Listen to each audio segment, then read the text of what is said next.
Good afternoon. आप सब कैसे हैं?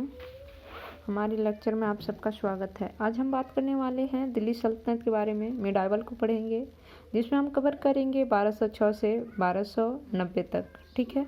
मामलुक वंश, जिसे हम बोलते हैं गुलाम वंश। ठीक है। आज हम बात करने वाले गुलाम वंश।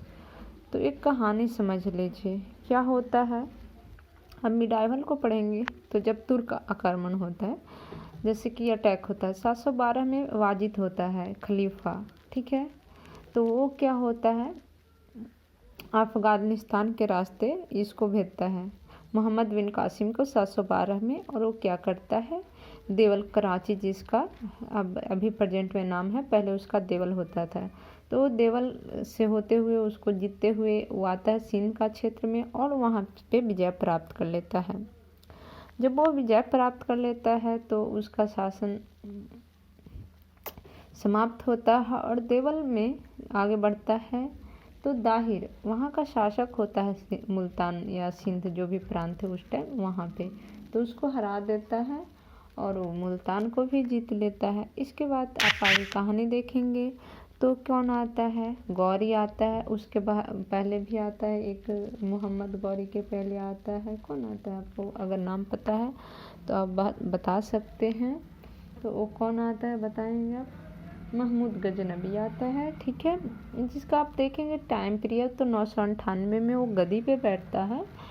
इसके बाद आप देखेंगे धीरे धीरे उसका कितना 1030 तक रहता है। ठीक है, आप मान लीजिए 1030। इसके बाद आप देखेंगे तो गौरी का टाइम पीरियड आप देखेंगे तो लगभग 1175 से आप देख सकते हैं उसका होता है। ऐसे 1173 आप ले सकते हैं, लेकिन 1175 से उसकी कहानियाँ स्टार्ट होती है। 1175 से आते आते आप देखेंगे 1192, 93, 94 ऐसे देखेंगे आप। जैसे 1191 में आप देखेंगे तो तराइन का प्रथम युद्ध होता है, जो कि किसके, पृथ्वीराज चौहान जो तृतीय होता है उसके साथ होता है। 92 में भी उसी के साथ होता है, लेकिन यहाँ पे क्या होता है, पृथ्वीराज चौहान हार जाता है। इसके बाद आप देखेंगे 94 में चंदेरी का युद्ध होता है। ठीक है। तो उसके साथ ही उसका कनौज, मथुरा वगैरह पे उसका अपना विजित प्रदेश को अपने कब्जे में कर लेता है। इसके बाद आप देखेंगे उसी के साथ कुतुबुद्दीन ऐबक का उदय होता है। 1194 में वो क्या करता है, जो दिल्ली होता है, मथुरा होता है, ये सब को जीत लेता है और इसके बाद आगे बढ़ता है। अब उसकी बाकी कहानी से थोड़ी सी अब हम देखते हैं। अब यहाँ से जैसे ही आप देखेंगे कि गौरी का मृत्यु होता है। ठीक है। कब? 1206 में इसकी मृत्यु हो जाती है। जैसे इसकी 1206 में मृत्यु होती है